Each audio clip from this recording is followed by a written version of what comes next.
Good evening. Welcome to California Today. I'm Liang Zhang. Here's a preview of some of today's stories. A brush fire erupted in the early hours of Thursday morning in Southern California. Fire crews are responding and no injuries have been reported. A city council in Southern California voted unanimously to move to a fully green electricity model. They say it will be a first of its kind in the United States, where prices are already higher than the regular local supplier. Residents in Southern California reported a brush fire in the early morning of Thursday. The fire chief said the unseasonal blaze is part of a new term for California, saying it's a fire year. A brush fire broke out in the hills of Laguna Beach early Thursday morning. An immediate evacuation order was issued for Irvine Cove and Emerald Bay residents at 6:30 a.m. by the city of Laguna Beach.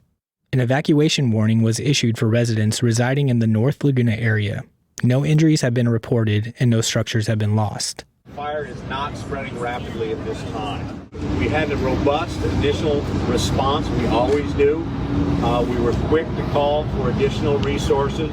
Reports came in about the fire at about 4:10 a.m. It spread quickly through the hillsides near Highway 1. Authorities closed the highway earlier, but it is now open. 75 engine crews battled the blaze along with 4 CAL FIRE air tankers, 5 hand crews, 2 bulldozers, and 5 water-dropping helicopters.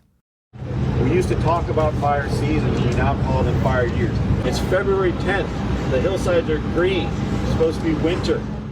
The fire erupted amidst a wind advisory for the area. Thick, dry brush on the mountain slopes along with the wind are fueling the flames. The gusts are expected to die down, but Finnessy said they could pick right up again. This is the opportunity we look for to jump on these fires and get rapid containment before the winds again pick up. Finnessy said that most of the blaze is away from structures and their concern is to stop the fire from moving north towards Newport Beach. He said it was 5% contained during a morning press conference and that the cause of the fire is under investigation. Brandon Dre, NTD News, Laguna Beach. Elon Musk's car company is facing another lawsuit, this time brought by the state of California. It's now one of the many suits for alleged racism and harassment. Tesla said on Wednesday the California Department of Fair Employment and Housing, or DFEH, intends to sue the company. The lawsuit alleges systematic racial discrimination and harassment. In a statement, Tesla said the lawsuit appears to be focused on alleged misconduct at its Fremont-based factory from 2015 to 2019. The electric car maker said after making multiple requests, the regulator has not provided specific allegations or the factual bases for the lawsuit. After the state's civil rights regulator files the suit, Tesla said it will ask the courts to pause the case. The DFEH has previously investigated the company on behalf of employees claiming discrimination or harassment. Tesla said the regulator did not find any misconduct. This new suit is one of several that Tesla has faced recently, all over racial discrimination and sexual harassment. A black contract worker won a case against the company in October, receiving $137 million for workplace racism. Afterward, Tesla shareholders approved a proposal asking the company to publish a report on its diversity and inclusion efforts. A county in Southern California is moving to a fully renewable energy model for their power grid. But just months before the switch, prices are rising. Officials say the consumers will be given the option to opt out. Irvine is one of several cities in Orange County to move to a newly established green energy system. Ahead of its pledge to be 100% powered on renewable energy, the city is facing both higher than promised prices and decreased funds due to buying the electricity. Irvine City Council voted unanimously on Tuesday to adopt the renewable energy model for residents and commercial businesses. The vote comes 2 months ahead of Orange County's Community Choice Energy program. It's no secret that California and Irvine are leading the way in achieving carbon neutrality. And I want to thank those leaders who have been in this fight for decades. Irvine is establishing the startup costs. The neighboring cities of Huntington Beach and Buena Park also plan to use 100% renewable energy. Fullerton will go to 70% renewable. The Community Choice Program buys electricity through the Orange County Power Authority, which was established in late 2020. This is a community choice aggregation entity that's run by actual professionals with, dare I say, a competent board led by the mayor and myself and some other great... Carroll said the Orange County Power Authority will be the greenest community choice energy entity in the state. The authority buys electricity from individual power plants instead of Southern California Edison, which provides for most of Southern California.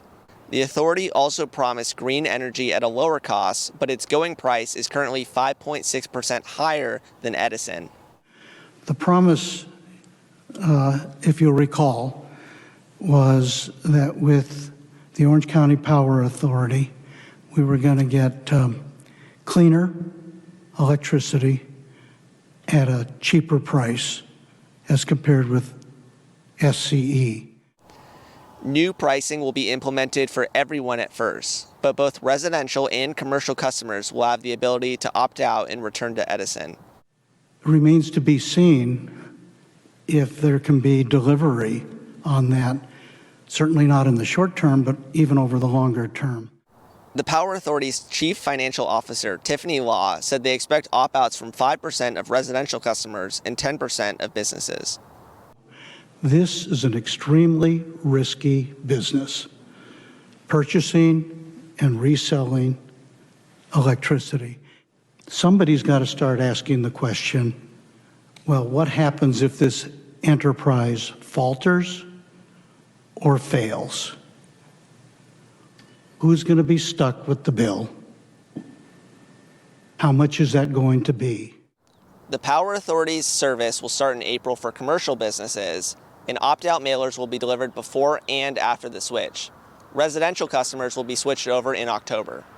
Drew Van Voris, NTD News, Los Angeles.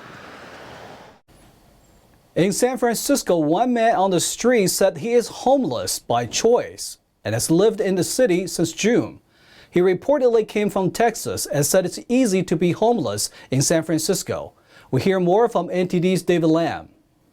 The city of San Francisco is one not to forget. It's known for many staples such as its Bay Area scenery, the Golden Gate Bridge, and Union Square. But on the flip side, there is significant homelessness and drug use. James, a self-proclaimed junkie living in San Francisco, says he gets welfare payments every month along with 200 food stamps. He says it's easy to be homeless in the city in an interview with Michael Schellenberger, author of San Francisco, a book about homelessness, drugs, and crime in the city. This right now is literally by choice. Literally by choice. Like, why would I want to pay rent? James says he gets free money from general assistance all through a phone call. I mean, I get $620 a month, dude. He said he recently sold fentanyl to 2 teenagers on the streets, but cautioned them on how to use it. He said he needed the money, but wanted to be honest with them. James also said he told the cops about the nearby drug deals. He's like, San Francisco is a sanctuary city. We arrested Hondurans, we put them in jail, they were out 2 days later. In January, the city opened the Tenderloin Linkage Center for supervised drug consumptions. This comes after SF Mayor London Breed declared a state of emergency drug crisis. According to a government report, California had an estimated 160,000 homeless people in 2020, accounting for 28% of the nation's homeless population. David Lamb, NTD News, California. The governor's office recently announced that Gavin Newsom reappointed 3 individuals to continue serving on the Commission on Disability Access. According to the California Commission on Disability Access, or CCDA, its goal is to promote disability access by interacting with stakeholders, including disability and business communities, as well as all levels of government. On Wednesday, Newsom reappointed Drake Dillard, 71, of Los Angeles, who has an architectural background. He's registered with no party preference. The next 2 reappointments are registered Democrats. Soraya Sue L. Hessen, 59, of Bellflower, with a background in education, and Jacqueline Jackson, 66, of San Diego, also with a background in education. These positions all require Senate confirmation, and all 3 individuals have previously served on the commission since 2020. Coming up, we'll be looking at salmon and rice, but not on the dinner plate. Farmers in California are introducing the fish into their flooded rice paddies in a move to restore native populations. And the labor unions filing a lawsuit against the city of San Francisco, alleging that they have been targeted for retaliation for blowing the whistle on a city hall corruption scandal. That and more here on NTD News.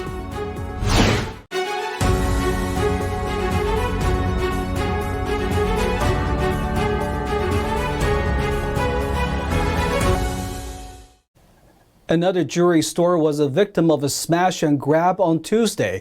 This time it's in Merced. The Merced Police Department released a video of prestigious jewelers inside the Merced Mall getting looted. The suspects shattered the display glass with hammers and took the valuables behind it. The police responded to a robbery at around 12:51 p.m.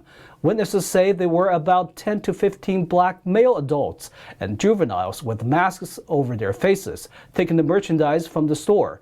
At this time, it's unsure what was stolen and the value of the items. The owner of this jewelry store informed NTD that they expect to reopen in the next 48 hours. Detectives are working to locate witnesses to identify possible suspects and vehicles involved. A lawsuit alleges that the San Francisco labor union has been targeted for whistleblowing on City Hall corruption.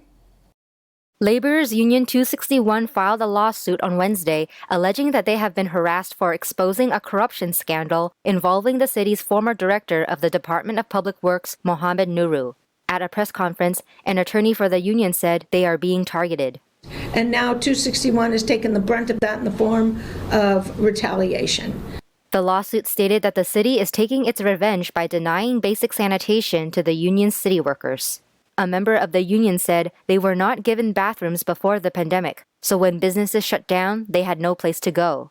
They were very angry about us blowing the whistle. In a statement to KTVU Fox 2 News, the city attorney's office said the city is committed to rooting out corruption wherever it exists. They are waiting for a trial. Nuru pleaded guilty to a string of bribes and corruption during his time in office in January and has a sentencing hearing scheduled for May.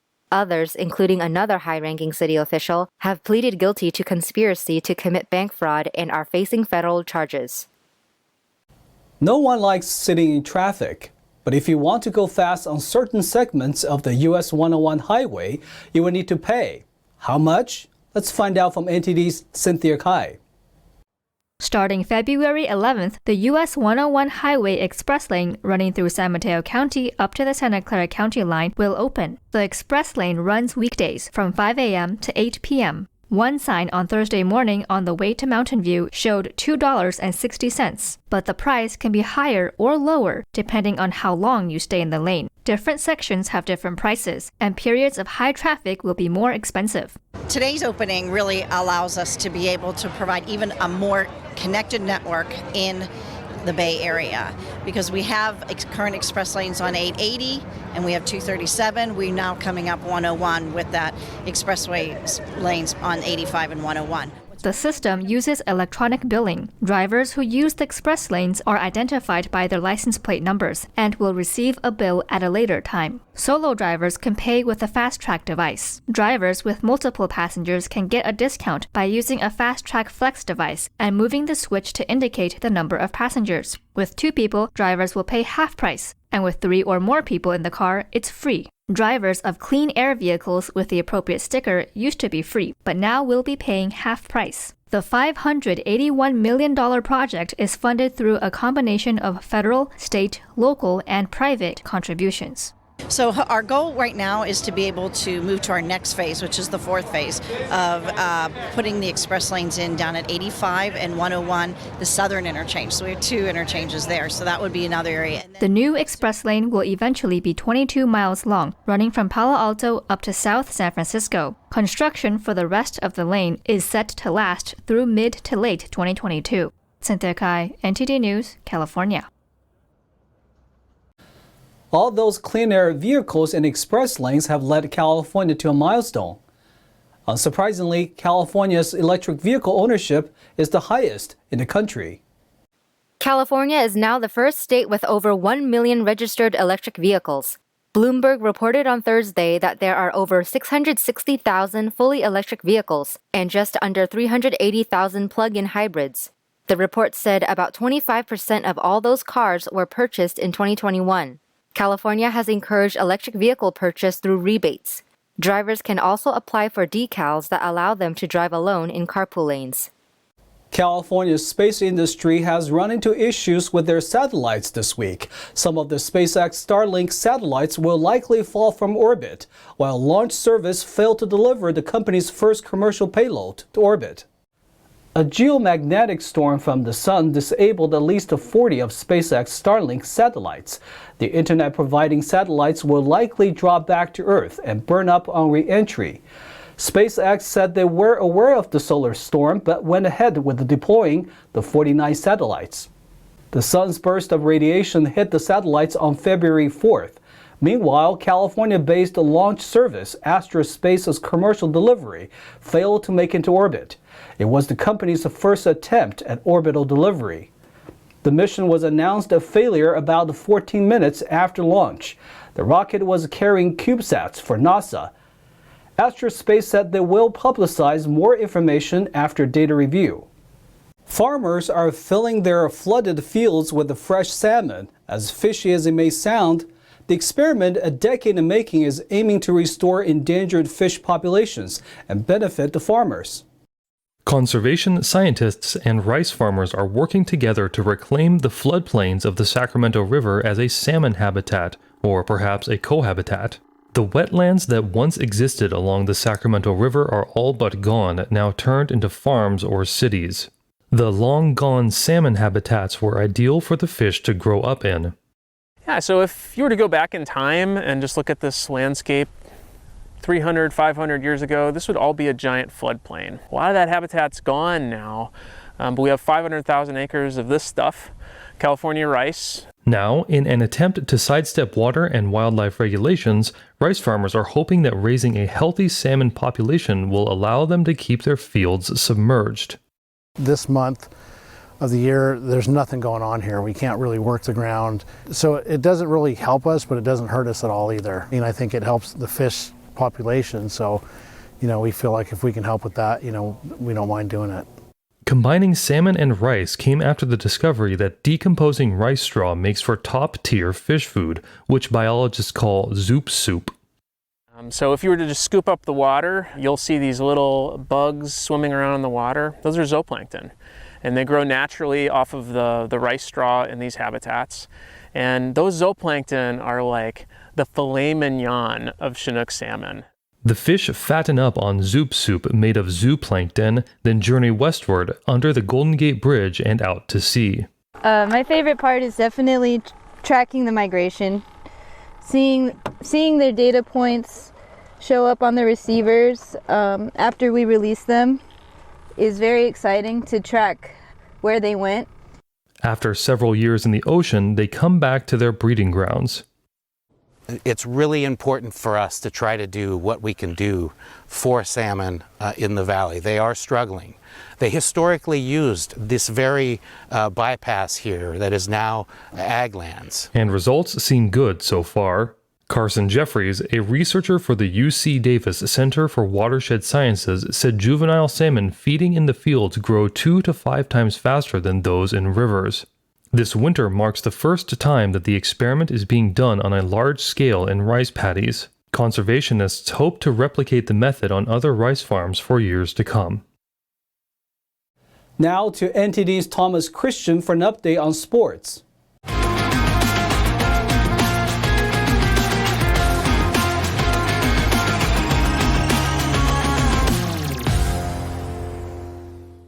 I'm Thomas Christian, taking you through the California Today Sports Roundup.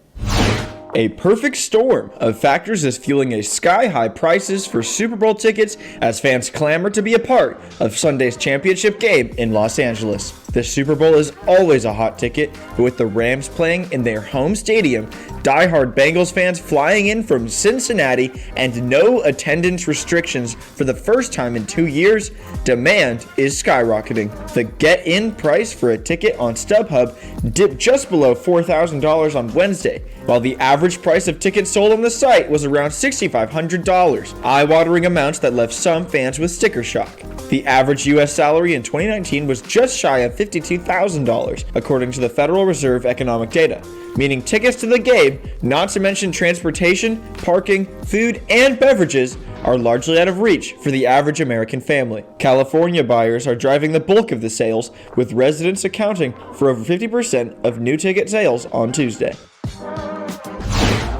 Defending champion Brooks Koepka shook off a poor run of form to win last year's Phoenix Open and said on Wednesday he hopes a return to one of his happy hunting grounds this week will be the perfect tonic for his recent slump. The 4-time major champion has missed 3 cuts in 6 PGA Tour events this season, but is full of confidence this week at TPC Scottsdale, the same layout where he earned the first title of his career. Koepka arrived at last year's Phoenix Open coming off 3 consecutive missed cuts and entered the final round trailing by 5 strokes, but closed with a 65 to secure a one-shot victory over Xander Schauffele and South Korean KH Lee. World number 20 Koepka will have his work cut out at TPC Scottsdale this year, given a deep field that features 6 of the top 10 golfers in the rankings, the most since 2003, and 99 PGA Tour winners. Koepka will play the opening 2 rounds alongside 2019 U.S. champion Gary Woodland and Mexican Abraham Ancer. Novak Djokovic, who was deported from Australia over his COVID-19 vaccination status ahead of the Australian Open, is on the entry list for next month's Indian Wells ATP event in California, tournament organizers said on Wednesday. The 34-year-old Serb, who was unvaccinated, was deported after an 11-day roller coaster involving 2 visa cancellations, 2 court challenges, and 5 nights in 2 stints at an immigration detention hotel, where asylum seekers are held. Djokovic has won Indian Wells 5 times and was part of a stacked field announced on Wednesday, which includes 2022 Australian Open winner Rafael Nadal and top 10 players Daniil Medvedev, Alexander Zverev, and Stefanos Tsitsipas. Tournament organizers said in a statement that valid proof of full vaccination would be required for entry into the venue. The Indian Wells tournament runs March 9th through the 20th. Djokovic could have trouble even getting into the United States because foreign air travelers have had to be fully vaccinated since November and provide proof before boarding flights, with limited exceptions. He is scheduled to return to action at the ATP 500 Dubai Tennis Championships, which will take place between February 21st and 26th. I'm Thomas Christian, and thanks for tuning in.